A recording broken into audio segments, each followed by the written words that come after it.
Halo, apa kabar pemirsa? Sejumlah peristiwa dan informasi terkini telah kami rangkum untuk Anda. Bersama saya Syakila Nurul Rahmah, inilah Fokus Bogor. Halo, apa kabar pemirsa? Sejumlah peristiwa dan informasi terkini telah kami rangkum untuk Anda. Bersama saya Syakila Nurul Rahmah, inilah Fokus Bogor.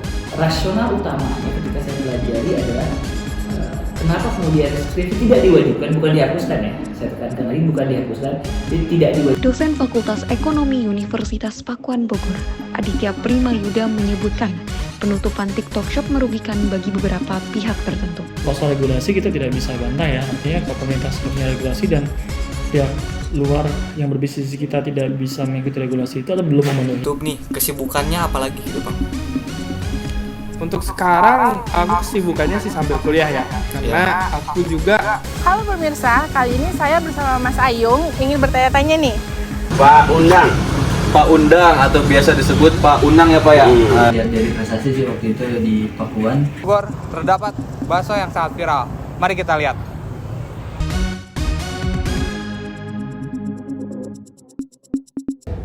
Pemirsa, penghapusan kewajiban skripsi dan pendewasaan kampus menjadi perbincangan hangat di kalangan mahasiswa. Berikut tanggapan dosen pembimbing skripsi pada Fakultas Ilmu Sosial dan Ilmu Budaya Universitas Pakuan Bogor, Yoga Prasta. Skripsi saat ini sudah tidak menjadi syarat kelulusan bagi mahasiswa strata 1. Aturan tersebut tertuang dalam Permendikbudristek Nomor 53 Tahun 2023 tentang penjaminan mutu pendidikan tinggi. Sebagai gantinya, pemerintah mengusulkan tugas akhir sebagai bentuk prototipe atau proyek. Jadi itu kan aturan tertuang dari Permen Kemendikbud ya, nomor 53 tentang jaminan mutu perguruan tinggi ya. Jadi rasional utamanya ketika saya pelajari adalah kenapa kemudian skripsi tidak diwajibkan, bukan dihapuskan ya. Saya tekankan lagi, bukan dihapuskan, jadi tidak diwajibkan. Artinya universitas atau pendidikan tinggi boleh memilih mau tetap ada skripsi atau mengganti dengan hal lain yang sifatnya non skripsi seperti itu. Alasan utamanya adalah saya melihat Kementerian Pendidikan Tinggi atau Kemendikbud ini melihat antara pengetahuan, skripsi itu bobot utamanya cenderung hanya di pengetahuan saja. Sementara perkembangan dunia ini membutuhkan pergeseran paradigma, tidak lagi di segi pengetahuan saja, tapi juga di segi skill dan keterampilan. Jadi saya menduga nih, karena kan bagaimanapun kalau mau tahu motif utamanya harus langsung ke konfirmasi ke pihak kebijakan ya. Tapi saya menduga adalah terjadi ada pergeseran di mana kementerian mau melihat mengukur kompetensi sumber daya mahasiswa itu tidak lagi hanya berbasiskan pengetahuan, tapi juga berbasiskan skill atau kompetensi. Dosen pembimbing skripsi pada Fakultas Ilmu Sosial dan Ilmu Budaya Universitas Pakuan Bogor, Yoga Prasta, menilai penghapusan skripsi sebagai syarat kelulusan bagi mahasiswa strata 1 menjadi gebrakan terbesar dalam dunia pendidikan. Yoga Prasta, dosen Fisip Ilmu Komunikasi Pakuan Bogor, mengatakan bahwa sarjana 1 penghapusan skripsi dapat menjadi gebrakan besar dalam pendidikan jenjang sekaligus dapat membuat perubahan besar dalam perguruan tinggi. TikTok Shop ditutup menjadi perbincangan hangat di kalangan pengguna TikTok. Keputusan tersebut menuai perbedaan pendapat di antara pengguna. Berikut untuk informasi lebih lanjut. Dosen Fakultas Ekonomi Universitas Pakuan Bogor, Aditya Primayuda menyebutkan penutupan TikTok Shop merugikan bagi beberapa pihak tertentu. Pertama, tadi sudah dimention soal regulasi gitu ya, atau ada aturan yang sehingga itu menjadi pertimbangan pemerintah menutup TikTok Shop. Saya melihatnya gini, sebenarnya ya kalau soal regulasi kita tidak bisa bantah ya, artinya kalau pemerintah sudah punya regulasi dan pihak luar yang berbisnis kita tidak bisa mengikuti regulasi itu atau belum memenuhi, maka harus diperbaiki dulu. Betul. Mungkin setelah diikuti regulasinya, diperbaiki, mungkin perizinan dan lain-lain bisa terus tetap beroperasi. Tapi dari sisi lain, kalau saya sendiri melihat memang ada pro kontranya. Betul.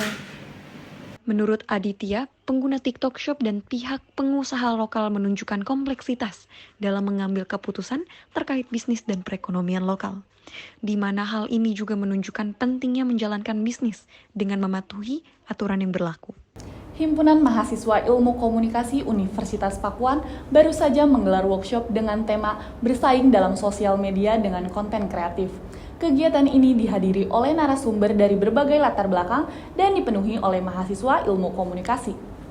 Terobosan-terobosan komunikasi kekinian di era digital menjadi bahasan utama dalam workshop bersaing dalam sosial media dengan konten yang kreatif yang diselenggarakan oleh Himpunan Ilmu Komunikasi Universitas Pakuan. Tema tahun ini adalah bersaing di media sosial dengan konten yang kreatif, yang dimana mahasiswa-mahasiswa baru atau mahasiswa-mahasiswa yang ingin bikin konten di media sosial itu bisa bersaing dengan konten kreator yang udah lama di media sosial tersebut gitu.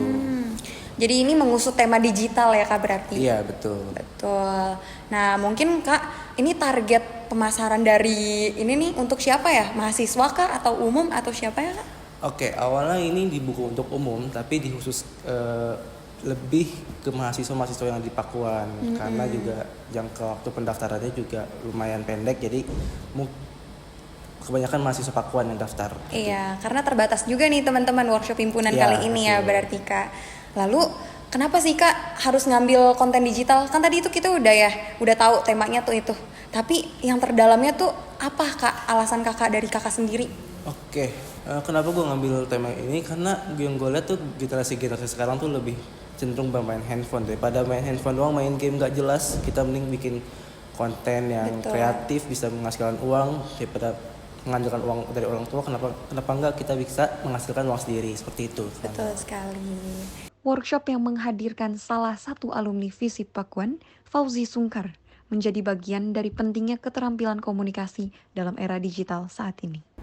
Pemirsa, tetaplah bersama kami dalam Fokus Bogor. Kami akan kembali selepas jeda pariwara berikut ini.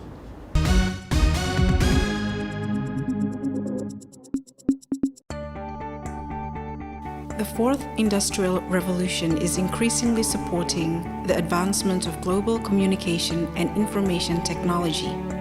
Its development must be accompanied by the ability and skills to adapt and take advantage of all opportunities within it. Are we ready to welcome it? The Faculty of Social Sciences and Humanities, Pakuan University, has always been a place to develop abilities and skills in the fields of language, literature, and communication. The Faculty of Social Sciences and Humanities, Pakuan University, accommodates 4 study programs with good prospects in the future, such as Indonesian Literature Study Program, English Literature Study Program,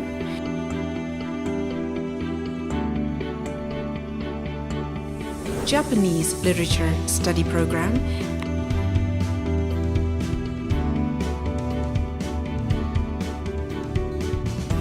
and Communications Sciences Study Program.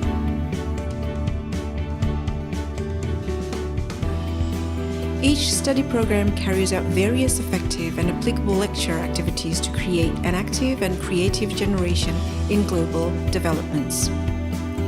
Academic services are supported by CIMAC platform, an integrated information system that is practical and make it easier for the students to process and obtain information about academic activities. Our complete and comfortable facilities provided to support all academic and non-academic needs of students. Library,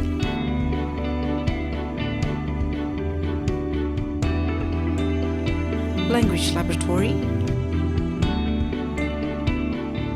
multimedia laboratory, broadcasting laboratory,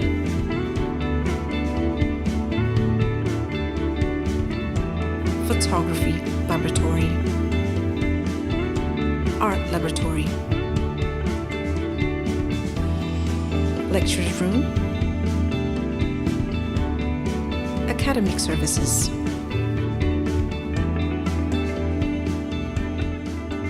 Faculty of Social Sciences and Humanities, as a learning organization, will continue to improve the quality of lecturers and also graduates, participate in preserving the culture of local wisdom, excelling in the fields of language and literature, media and communication. Along the way, our faculty students have won various achievements and appreciation in the academic and non-academic fields. Hi everyone, my name is Anissa Azahra. I'm the alumni of Pakuan University. The organization in Pakuan University are very fun, even can boost our interest and social skills. And I was taught and guided by highly professional, supportive, and very creative community and lecturers.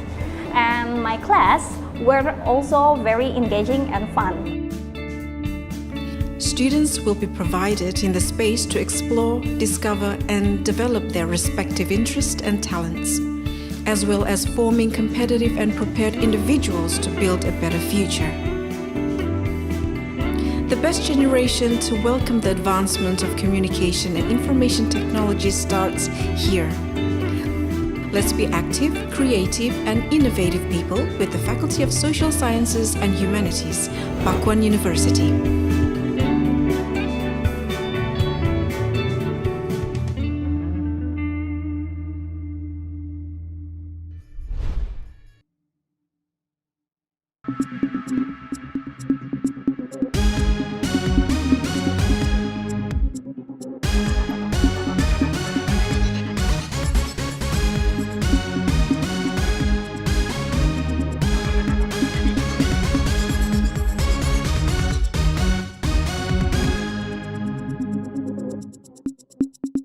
Pemirsa, pembuat konten game di YouTube atau kerap disebut YouTuber gaming kini dipandang sebagai profesi mapan yang berprospek.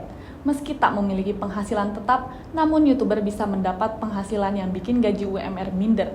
Mahasiswa Fakultas Ilmu Sosial dan Ilmu Budaya, Prodi Ilmu Komunikasi Universitas Pakuan, Muhammad Endra membuktikan. Penghasilan YouTuber gaming atau konten kreator bisa didapat dari beberapa pemasukan, antara lain kontrak dengan brand, pembicara di acara-acara, serta AdSense. Pemasukan AdSense diperoleh langsung dari YouTube. Sumbernya adalah konten iklan yang kerap muncul saat Anda menonton video YouTube. YouTuber akan mendapat uang dari iklan yang dilihat audiens mereka. Mahasiswa Fakultas Ilmu Sosial dan Ilmu Budaya, Prodi Ilmu Komunikasi, Universitas Pakuan, Muhammad Endra, atau akrab disapa Moen, adalah salah satu konten kreator yang sudah mendapatkan 1,5 juta subscriber. Menyampaikan detik karir sebagai konten kreator sejak 2019 dan bahkan telah meraih Silver Play dan Golden Play button dengan penghasilan di atas rata-rata. Dari targetku, walaupun aku baru nyentuh 1 juta subscriber itu tahun 2022 ya. Pasti target berubah dong. Nah, targetku sekarang sih pengen nyentuhnya sampai 10 juta subscriber buat dapetin Diamond Play button. Amin. Tapi kan kita cuma bisa target doang ya. Ya. Karena kan rezeki nggak datang dari mana aja. Ya, bener juga sih. Tapi semakin bertambahnya waktu ini, YouTube tuh persaingannya lebih ketat banget. Jadi kayaknya cuma bermodalkan keberuntungan juga susah sih. Jadi kayak kita juga harus nyoba, harus ya bersaing lah gitu lah intinya. Selain ini Bang, selain nge-YouTube nih, kesibukannya apa lagi gitu Bang? Untuk sekarang aku kesibukannya sih sambil kuliah ya. Karena aku juga udah semester 7, sebentar lagi kan pasti bakal skripsi, dan karena jurusan aku penyiaran, jadi aku juga coba buat kayak bikin film di kampus atau kayak broadcasting siaran langsung gitu kan. Jadi emang sengaja ngambil jurusan ini biar nyambung lah sama kehidupan YouTubeku juga. Di tengah kesibukannya di perkuliahan, Moen berpesan untuk selalu mengedepankan disiplin dan ketekunan dalam segala hal yang ditekuni, selain semangat yang tidak boleh padam. Kita beralih ke berita selanjutnya. Menjadi seorang mahasiswa merupakan suatu kesempatan untuk belajar dan mengembangkan diri, baik itu kemampuan hard skill atau soft skill. Salah satunya dengan aktif di organisasi. Wakil Ketua Himpunan Mahasiswa Ilmu Komunikasi Universitas Pakuan, Nabila Azahra menyampaikan, dengan mengikuti organisasi di kampus dapat memberikan dampak positif untuk keberlanjutan mahasiswa saat sudah lulus nanti. Nabila Azahra, Wakil Ketua Himpunan Mahasiswa Ilmu Komunikasi FISIP Pakuan Bogor, menyampaikan dengan mengikuti organisasi di kampus dapat memberikan dampak positif untuk keberlanjutan mahasiswa saat sudah lulus nanti. Untuk tujuan utamanya itu kan banyak banget mahasiswa yang masuk organisasi itu untuk memperbanyak relasi dan juga pengalaman. Dan tentu saja kita akan mendapatkan itu di organisasi karena kita banyak bertemu dengan orang-orang baru, bertemu dengan orang-orang yang sudah berpengalaman dan yang sudah berprofesional terutama. Udah gitu kita juga untuk pengalaman, kita banyak banget pengalaman dari segi event. Kita punya pengalaman dari misalnya kalau dari HIMI sendiri itu ada Marunday yang dimana kita itu menjadi ajang untuk kita membuat event. Nah itu kita bisa belajar di situ, kita bisa memanage waktu. Itu banyak banget yang didapat dari masuk organisasi kampus. Nabi Azahra pun menyampaikan bahwa dampak mengikuti organisasi sangatlah banyak, salah satunya bertambahnya relasi dan berkontribusi besar bagi masyarakat sekitar. Selanjutnya kita akan membahas unit kegiatan mahasiswa. UKM Sepak Bola Universitas Pakuan terus memperoleh prestasi dan menyabet berbagai penghargaan. Berikut informasinya untuk Anda. Semangat mahasiswa dalam menggapai berbagai prestasi di Universitas Pakuan terus mengalir. Selain dukungan penuh dari kampus, para atlet yang tergabung dalam UKM sepak bola di perguruan tinggi terkemuka di Bogor ini juga banjir pujian. Rizky Febrian, salah satu atlet UKM sepak bola Universitas Pakuan Bogor, berharap UKM sepak bola terus mempersembahkan yang terbaik untuk kampus, seperti yang sudah dilakukan dirinya bersama tim dalam berbagai kejuaraan. Awal bisa gabung sih, pertama melihat dari prestasi sih waktu itu di Pakuan. Gue sebagai pemain juga waktu di SMK pernah main di Piala Rektor. Jadi gue tahu Piala Rektor itu dari Universitas Pakuan, dan Universitas Pakuan juga banyak beberapa pemain yang potensialnya bagus dari Liga Pro, dari Rizky Permana sama Rama Ramdhani yang membuat gue masuk ke Universitas Pakuan sih. Adanya prestasi yang ditorehkan UKM sepak bola di Universitas Pakuan ini juga mendapatkan pujian dari berbagai pihak kampus, sehingga meningkatkan semangat motivasi mahasiswa dalam menggapai prestasinya. Pemirsa, tetaplah bersama kami dalam Fokus Bogor. Kami akan kembali selepas jeda pariwara berikut ini.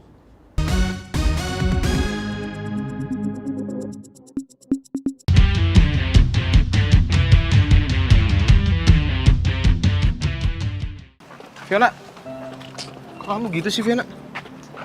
Apa sih? Please lah Fiona. Kasih aku kesempatan satu kali lagi Fiona. Aku nggak mau. Udah ya, cukup ya, cukup. Kok gitu sih Fiona? Fiona, kok kamu gitu sih? Fiona, tunggu dulu Fiona. Aku mau ngasih sesuatu buat kamu nih. Kamu mau ngeroyok aku pakai bunga ini? Bukan gitu Fiona, udah kamu pegang dulu. Ini hari spesial. Kamu gak usah khawatir tentang itu. Kasih sayang aku tuh selalu ada kok untuk kamu setiap saat. Aku juga mau ngasih tau ke kamu nih. Jadi nanti tanggal 14 Februari 2024 itu ada hari yang spesial buat kita semua. Apa? Hari kasih sayang? Kalau itu mah aku juga udah tahu. Bukan gitu sayangku. Jadi gini, tanggal 14 Februari 2024 itu adalah hari yang sangat spesial nih sayang. Buat kita semua nih, masyarakat Indonesia. Hari itu adalah hari pemilihan umum sayang. Yang dimana tiap warga negara yang genap berusia 17 tahun, sudah atau pernah menikah, tidak sedang menjadi anggota TNI atau Polri, dan juga tidak terganggu jiwanya, itu harus sayang memberikan suaranya di pemilu nanti, kayak gitu. Nah, itu kamu tahu.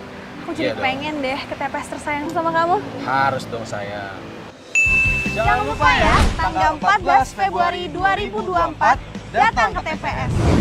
Gunakan hak pilih kamu.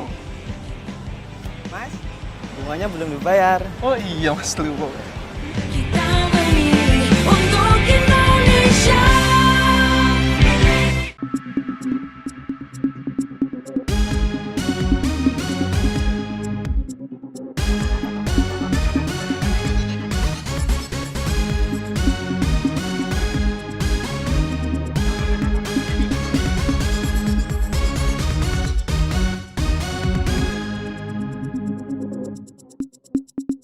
Tidak jauh dari Jakarta, Anda bisa menemukan sebuah kafe unik yang memiliki pemandangan alam yang menawan.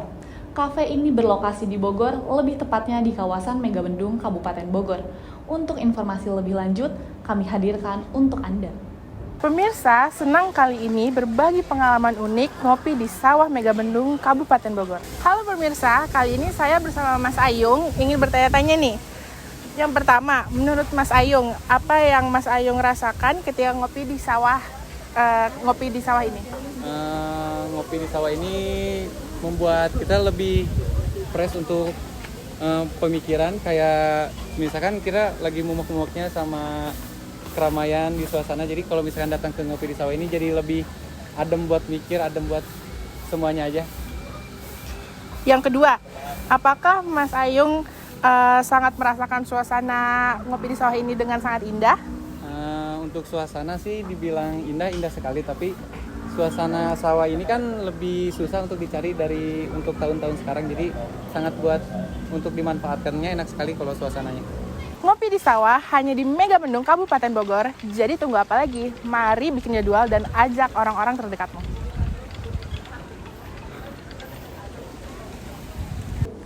Telaga Bongas di Kabupaten Bogor tidak hanya memiliki pemandangan keindahan alam, namun airnya jernih dengan kandungan berjuta ikan. Bagi Anda yang memiliki hobi memancing, Telaga Bongas dapat dijadikan pilihan. Bogor memiliki beberapa spot memancing yang menarik untuk dijelajahi.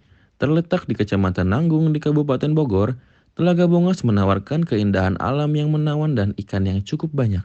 Unang Anwar, pemilik kolam Telaga Bongas, menyampaikan kolam Telaga Bongas ini dijadikan wisata pemancingan dan menjadi serbuan banyak kalangan pemancing, baik untuk yang masih pemula maupun yang sudah profesional. Pemirsa, nah di sini kita ada dengan Bapak siapa Pak kalau boleh tahu Pak? Pak Undang. Pak Undang atau biasa disebut Pak Unang ya Pak ya? Pak Unang. Jadi Pak Unang nih salah satu pemilik empang bener Pak? Iya. Kan Bapak udah lama nih jadi pemilik empang, jadi tahu kali ya, jadi bagaimana cara menjaga lingkungan yang memancing agar tetap sehat dan nyaman saat bermancing gitu Pak. Boleh dijelasin Pak? Ya, tiap hari dikuras empangnya, buang airnya, terus pemancing ada aturannya gitu kan, supaya tertib. Nggak pakai pancing 3, 2, setiap harus 1 ya. Terus waktu pemancingan di waktu gitu kan. Oh di waktu Pak ya? Waktu. Biasanya tuh kalau di waktu dari jam berapa sampai jam berapa Pak? Kalau siang pagi dari jam 9 sampai jam 12. Oh terus? Kalau siang dari jam 2 sampai jam 6. Jam 2 siang. Iya. Sampai jam 6 sore? 6 sore. Oh, dilanjut gitu. Dari jam 8 sampai pagi lah. Oh, sampai pagi, Pak? Iya, bebas kalau malam. Oke, jadi kalau pertanyaan yang selanjutnya, Bapak Unang telah menekuni hobi mancing ini sejak kapan, Pak, kalau boleh tahu, Pak? Kalau hobi mancing udah puluhan tahun. Oh, udah puluhan tahun. Berarti udah senior banget nih mancing ini? Iya. Wow. Ya kalau mancing nggak ada yang senior lah. Oh, nggak ada senior? Ada. Biasa. Iya. Tapi ngomong-ngomong, Bapak Unang ini udah dapat ikan apa belum nih, Pak? Alhamdulillah belum. Oh, belum? Belum. Kenapa tuh kira-kira belum dapat ikan? Apakah umpannya? Belum ada ikannya aja, lagi apes lah. Oh, lagi apes. Lagi muuk. Lagi muuk. Orang sini mah bilangnya lagi muuk. Oh, lagi muuk gitu. Oke, mungkin cukup segitu Pak ya dari saya. Terima kasih Pak sudah menjelaskan. Sama-sama. Jika Anda ingin berliburan dan ingin bersenang-senang, apalagi yang suka hobi memancing, Anda sangat cocok sekali datang ke tempat ini, yaitu Telaga Bongas. Jangan dulu makan, tapi mancing dulu. Salam satu ngetru. Jalan-jalan ke Bogor tidak akan lengkap tanpa mencicipi kulinernya. Salah satu kuliner wajib di Bogor adalah bakso. Bakso di Bogor mempunyai keunikan tersendiri. Dengan nama dan bentuk uniknya pastinya bikin nagih. Kristina, pemilik bakso viral di Cimahpar menyampaikan, bakso Cimahpar mempunyai cita rasa yang khas dan harga yang terjangkau. Bakso merupakan makanan yang sangat digemari oleh masyarakat di Indonesia. Di Cimahpar, Bogor, terdapat bakso yang sangat viral. Mari kita lihat.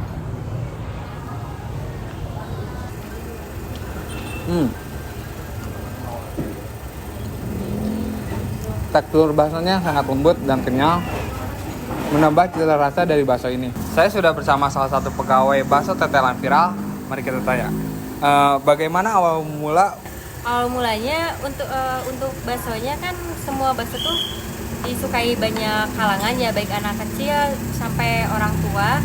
Asal muasalnya bakso tetelan menjadi viral tuh karena tetelannya itu lebih komplit di sini. Terus rasanya juga tidak pernah berubah dari awal buka sampai sekarang. Jadi keunggulan dari bakso tetelan viral ini merupakan dari tetelannya ya? Bukan cuma tetelannya yang punya keunggulan, tapi dari baksonya juga punya keunggulan tersendiri, beda dari bakso yang lain. Bakso tetelan viral di Cimapar menjadi bukti bahwa kuliner Indonesia memiliki banyak variasi dan cita rasa yang unik. Bagi penggemar kuliner, warung bakso ini patut dicoba dan dijadikan sebagai destinasi kuliner ketika berkunjung ke Bogor. Pemirsa, tidak afdol rasanya jika ke puncak tidak mencicipi seduhan Indomie sebagai destinasi untuk bersantai dan berlibur. Puncak Bogor tidak hanya terkenal dengan keindahan alamnya, tetapi juga dengan kuliner khasnya. Salah satunya adalah seduhan Indomie. Seduhan Indomie di Puncak Bogor menjadi populer. Seperti yang ada di hadapan saya ini adalah Indomie khas Bogor. Yang ini mah bukan perasaan sih, emang enak ya. Kalau makan mie di puncak, apalagi cuacanya dingin gitu kan, malam gitu. Apalagi tambah cabe, mantep. Makin hot banget gitu ya. Iya, makin enak ya, makin enak. seger. Seduhan Indomie di Puncak Bogor ini memang menjadi destinasi yang populer untuk bersantai dan berliburan. Dengan keindahan alamnya dan khasnya, tidak heran jika banyak pengunjung yang datang ke sini untuk menikmati seduhan Indomie. Bagi kalian yang belum pernah mencicipi seduhan Indomie di Puncak Bogor, maka datanglah ke sini, jangan sampai ketinggalan ya.